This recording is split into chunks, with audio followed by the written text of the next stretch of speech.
ഈ സുധാകരൻ പ്രതിരോധം തീർക്കാൻ തുടങ്ങുകയാണോ? അതിന്റെ ഭാഗമായിട്ടാണോ ഇപ്പോൾ സുധാകരന് പിന്തുണയുമായി ഫ്ലെക്സ് ബോർഡുകൾ ഉയർന്നിരിക്കുന്നത്? എന്താണ് ആ ഫ്ലെക്സ് ബോർഡുകളിൽ പറയുന്നത്? സുധാകരൻ തുടരണം എന്ന് പറയുന്നതോടൊപ്പം മറ്റെന്തൊക്കെ കാര്യങ്ങളാണ് അതിൽ നമുക്ക് കാണാൻ വേണ്ടി കഴിയുന്നത്? ഈ സുധാകരന്റെ നീക്കങ്ങൾ, ആ ക്യാമ്പിന്റെ നീക്കങ്ങൾ എങ്ങനെയാണ് ഇപ്പോൾ?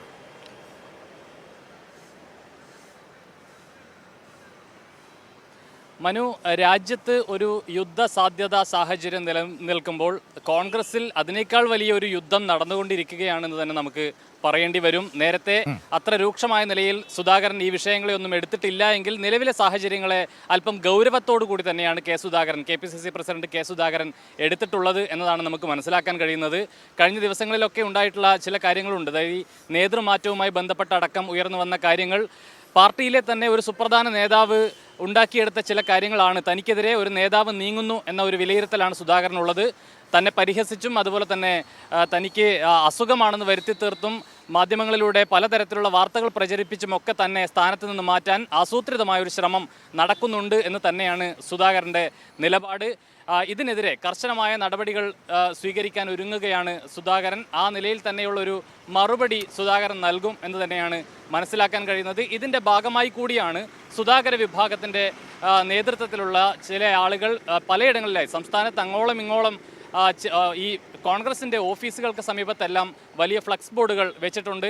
നേതൃസ്ഥാനത്ത് സുധാകരൻ തുടരട്ടെ എന്നുള്ളതാണ്. അതായത് കോൺഗ്രസിനെ ഏറ്റവും കരുത്തുറ്റ നിലയിൽ നയിക്കുന്ന നേതാവ് സുധാകരനാണ്. അതുകൊണ്ട് തന്നെ സുധാകരൻ നേതൃസ്ഥാനത്ത് തുടരട്ടെ എന്ന നിലപാട് ഉയർത്തിപ്പിടിച്ചുകൊണ്ടുള്ള ഫ്ലക്സ് ബോർഡുകളാണ് KPCC ആസ്ഥാനത്തിന് സമീപത്തടക്കം കഴിഞ്ഞ ദിവസങ്ങളിൽ ഉയർന്നു വന്നിട്ടുള്ളത്.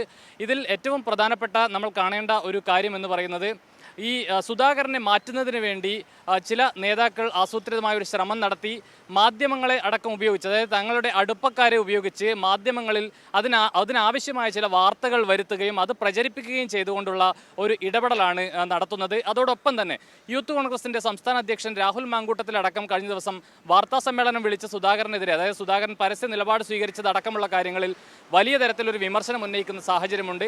അത്തരത്തിലടക്കം ചില നീക്കങ്ങൾ കോൺഗ്രസിനകത്ത് സജീവമാകുന്ന ഒരു സാഹചര്യമുണ്ട്. നേരത്തെ അതിനു മുന്നേയും ഈ രാഹുൽ മാങ്കൂട്ടത്തിലടക്കം നേതൃത്വത്തിനെതിരെ വലിയ തരത്തിലുള്ള വിമർശനമാണ് ഉയർത്തുന്നത്. അതായത് തങ്ങൾക്ക് പറയാൻ അറിയാഞ്ഞിട്ടല്ല, ഈ പ്രശ്നം കൂടുതൽ വഷളാക്കണ്ട എന്ന് കരുതിയിട്ടാണ് എന്നതടക്കമുള്ള കാര്യങ്ങൾ രാഹുൽ മാങ്കൂട്ടത്തിൽ ഒരു മുന്നറിയിപ്പ് എന്നുള്ള നിലയിൽ തന്നെ സൂചിപ്പിക്കുന്ന ഒരു സാഹചര്യമുണ്ട്. ഇവരെല്ലാവരും ഈ പറയുന്ന പോലെ തന്നെ VD സതീശൻ വിഭാഗത്തിന്റെ ഭാഗമായി നിൽക്കുന്ന ആളുകളാണ്. ഈ രാഹുൽ മാങ്കൂട്ടം അവിടെ മറ്റൊരു പ്രധാനപ്പെട്ട വിഷയം, ഇപ്പോൾ ഈ പറഞ്ഞതുപോലെ കമലേഷ് പറഞ്ഞതുപോലെ രാഹുൽ മാങ്കൂട്ടമൊക്കെ VD സതീശന്റെ ഏറ്റവും അടുപ്പത്തിൽ നിൽക്കുന്ന ആളുകൾ കൂടിയാണ്.